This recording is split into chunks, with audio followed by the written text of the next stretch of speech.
Lecture du jour, bonjour. Et ce matin, c'était Deutéronome 30 et 31. Et c'était la fin du Pentateuque. Oui, bravo, félicitations à toi qui suis ce plan et qui n'a pas lâché pour l'instant. Tu as fini le Pentateuque et le livre de Job, ça fait déjà 6 livres. Bref, cette fin de Deutéronome est très intéressante.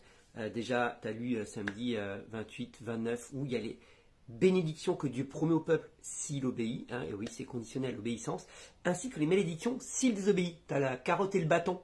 Carotte et le bâton, hein. Les deux, un devant, un derrière, pour être sûr que ça marche. Et ce qui est incroyable, c'est que dans le chapitre 30-31, Dieu va dire à Moïse, il dit, mais t'inquiète pas, toutes les malédictions que j'ai prononcées contre son peuple vont se réaliser, parce que dès que tu vas mourir, ils vont se détourner de moi, et ils vont faire n'importe quoi. Alors, si tu connais un peu l'histoire, tu sais que ça va effectivement se réaliser. Alors pas dès que Moïse va mourir, parce que Josué sera encore là, mais après la mort de Josué, c'est la débandade.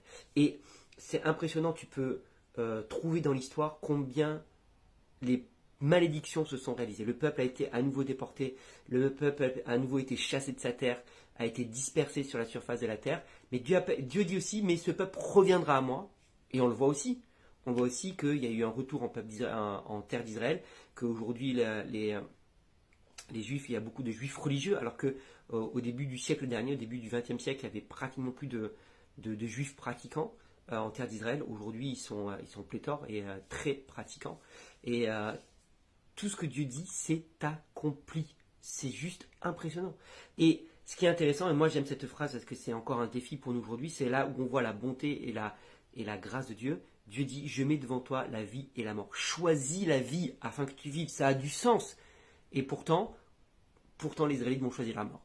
Pourtant, ils vont choisir la mort. Alors, on pourrait dire, mais c'est absurde. Qui pourrait choisir la mort? Personne n'a envie de choisir la mort. Oui, effectivement, dit comme ça paraît simpliste. Mais la réalité, c'est que trop souvent on choisit la mort. Quand c'est que tu choisis la mort? À chaque fois que tu choisis de ne pas obéir, à chaque fois que tu désobéis à Dieu, tu choisis la mort.